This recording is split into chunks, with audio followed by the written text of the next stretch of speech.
Hello, and I just want to say welcome to RIT for the first time, or welcome back if you're a returning student. My name is Jess Fralix, and I am the residence coordinator for Colby and Gibson halls. And so I want to welcome you to those halls if this is your first time living in one of those places. So I oversee both halls. My contact information can be found right in the slides that were provided with this presentation. You are free to email me at any time for any reason at all, any concern you might have. I'm going to talk a little bit more about what a residence coordinator is, since this might be your first time on campus and you've never experienced it before with Res Life. So my role is mainly to oversee the buildings, supervise the RA staff, and overall provide support to the students who are living in the building. So that's you. So any concerns you might have, whether it's a roommate conflict, whether you're struggling with your classes and you need someone to talk to, you're more than welcome to come talk to me about those things. So I've said RA a couple of times.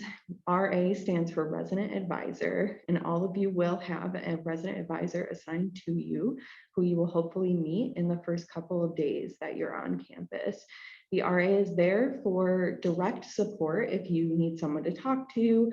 They are going to hold events in your community for you to attend. And again, they report to me. So your RA is there as your first point of contact, and they can certainly get you into contact with me should you need a higher level of care. If you need any help throughout your time that you don't know really who to go to at any given moment, you have a question or concern about the residence halls, you're more than welcome to go to the Residence Life Service Desk, which is located right in the lobby of Kate Gleason Hall. And its hours are also located right in the slides and posted outside. So you can head there anytime you have a question or concern. That might include if you are locked out of your building or out of your room. So you might need to swipe into your building, or you might need to be let into your room if you forgot your key in your room and got locked out. So your options are to go to Housing Operations, which is in Grace Watson Hall, or you can also contact Public Safety anytime if it's after 5:30 at night or on the weekend and the housing office isn't open. Public Safety is there for any concerns you may have. Your RA can also let you into your room if you are locked out, but they might not always be there. For Public Safety, I highly recommend putting their phone numbers into your phone, including the emergency and non-emergency numbers.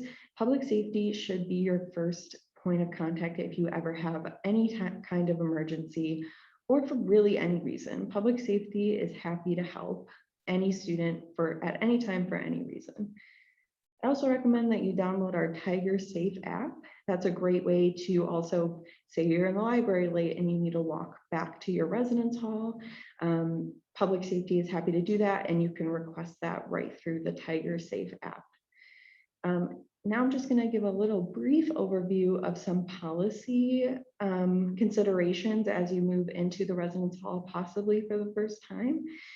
Some prohibited things are alcohol and drugs, not allowed in any of our residence halls, including if you're 21. We are a dry hall in our residence hall area, so no alcohol is permitted and no drugs are permitted.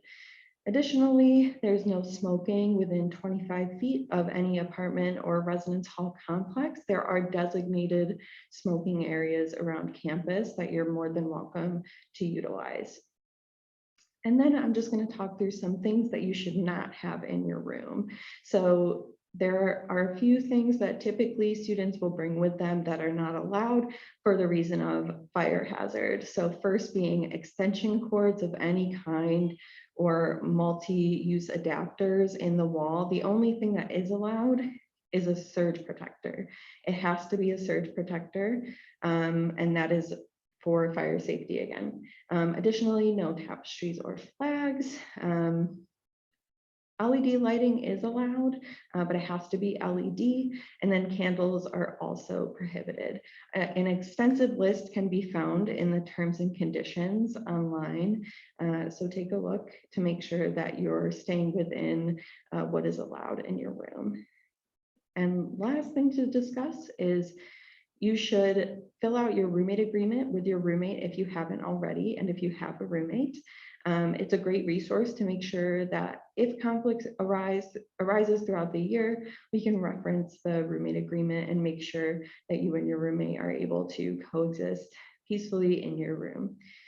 That is everything I have. If you have any questions at all, feel free to reach out to me, your RA, public safety. We are all here to help you with your transition to RIT, and I hope you have a great year.